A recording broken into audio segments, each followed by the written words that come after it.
बिस्मिल्लाहिर्रहमानिर्रहीम। अस्सलाम वालेकुम नाज़रीन, यूट्यूब के इस मुनफरिद चैनल इन्फो इनसाइड में आपका खुश आमदीद। आज़रबाईजान और आर्मीनिया की जंग पिछले 1.5 महीने से जारी है। इस जंग में काफ़ी ट्विस्ट भी देखने को मिले हैं। कभी दोनों में अमन मुआहिदा हो जाता है और कभी मुआहिदे के फ़ौरन बाद मुआहिदे की धज्जियाँ उड़ा दी जाती हैं। आज़रबाईजान पाकिस्तान और तुर्की का शुक्रिया भी अदा करता है।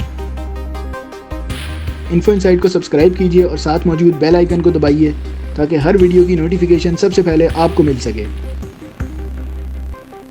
इसके अलावा आज़रबाईजान के सदर पाकिस्तान और तुर्की का शुक्रिया अदा करते हुए भी नज़र आते हैं। आज़रबाईजान की फ़ौज भी पाकिस्तान जिंदाबाद के नारे लगाती है। यहीं तक सिर्फ बस नहीं, आज़रबाईजान की आवाम सड़कों पर निकल आती है और जश्न मनाती है, जिसमें पाकिस्तान और तुर्की के झंडे लहराए जाते हैं और पाकिस्तान और तुर्की के हक़ में नारेबाजी भी की जाती है। Pakistan Azərbaycanı dəstəkləyir. Türkiyə, Pakistan Azərbaycanı dəstək olduğu üçün bunlara təşəkkür edirik. Allah eləməsin bunların da başına bir iş gəlsin. Azərbaycan həmişə Pakistana dəstəkdir. Azerbaijan Armenia को इतना मारता है कि आर्मीनिया की फ़ौज अपने जंगी टैंक्स और असलहा जंग के मैदान में छोड़कर भाग जाती है। इसके अलावा इस जंग में आर्मीनिया को बहुत ज़्यादा जानी और माली नुकसान भी उठाना पड़ा, और अगर जंग के बाद के नुकसान का तखमीना लगाया जाए तो वो किसी भी मुल्क को कई साल पीछे ले जाता है। और इस जंग में तो आर्मीनिया को कुछ ज़्यादा ही मार लगी है, और अब के जदीद दौर में कोई भी जंग इस तरह नहीं लड़ी जाती जैसे आज़रबाईजान और आर्मीनिया के दरमियान होने वाली जंग में देखने को मिला। आर्मीनिया ने इस जंग में सिर्फ खोया ही है, बल्कि बहुत कुछ खो दिया है, वो भी सिर्फ अपनी ज़िद और अना की खातिर। आर्मीनिया ने अपने फ़ौजी भी बड़ी तादाद में मरवा दिए, असलहा भी बड़ी मिक़दार में ज़ाय किया।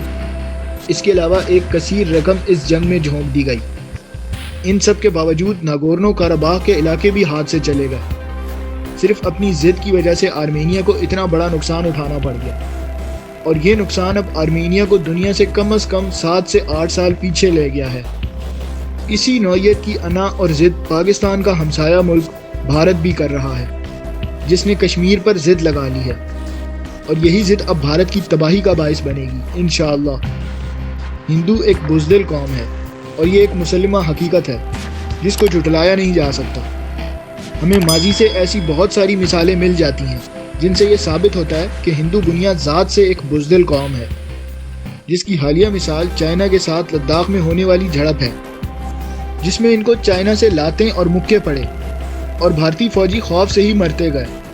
इसके अलावा कश्मीर में निहत्ते कश्मीरी इन भारतीय फ़ौजियों के सामने डट जाते हैं।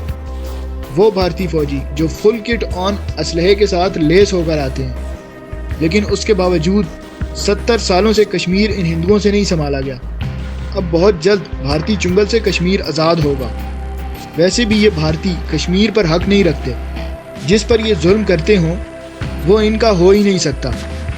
दुनिया का कोई भी कानून किसी भी चीज़ को ज़बरदस्ती हासिल करने को नाजायज़ कहता है। ये हिंदू बुनिये अपनी बॉलीवुड फिल्मों में अपने हीरो को कितना नेक दिल और अच्छा इंसान दिखाते हैं, और दूसरा होता है विलन जो हर गुनाह करता है। क्या जम्मू एंड कश्मीर में हर एक गुनाह नहीं कर रहा भारत?